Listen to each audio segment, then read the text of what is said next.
my goodness. That's a while. That's a chunk of time. So I have 4 things that I wanted to share with you all. The first is, while we were doing the WPATH 8 comment period over the weekend and last week, one of the things that I read about on gender dysphoria, FYI, which has been another wonderful guest here on the show, is vaginal atrophy, and more specifically that it can cause period-like symptoms. I had no idea that the period-like symptoms I was experiencing was that. So that's intense.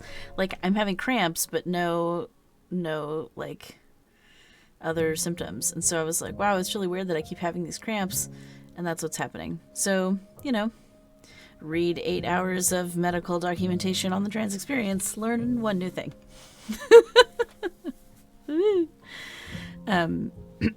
So yesterday I had the opportunity to go to a friend's housewarming party, and all 4 of the people there were non-binary trans masc people, which is like so fun to spend time with that many trans pals.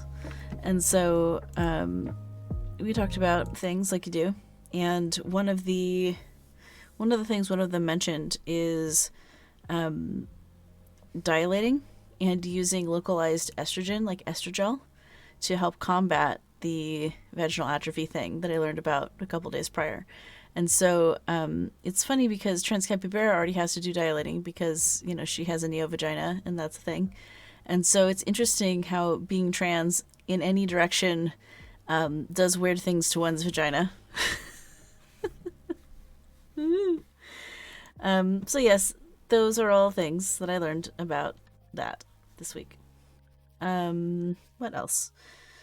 So the third thing that I have to share is, I was noticing, so my hair's been growing in from that straight razor shave I got the other day, and I'm noticing there's no hair like right here, like in my like soul patch chin area, which was a little bit sad because that tells me that I might just have a naked chin at some point, and maybe like a chin strap, but just like nothing here.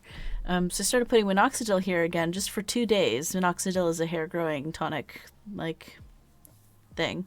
It's the same exact thing as Rogaine. And within 2 days I got a rash through here, and I don't necessarily think it's hair growing in, because hair growing in can cause that too. It's just like my body is not tolerating it.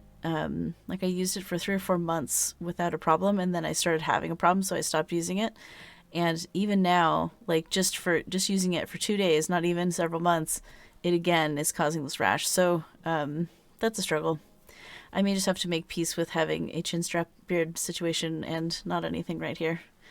But who knows? It takes years for cis guys' beards to really fully grow in. So who knows where I'll end up either.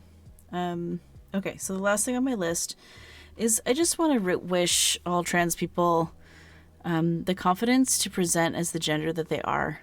I know that it can be really challenging to be yourself in public, and I just wanted to encourage you to own your truth and know that I believe in you.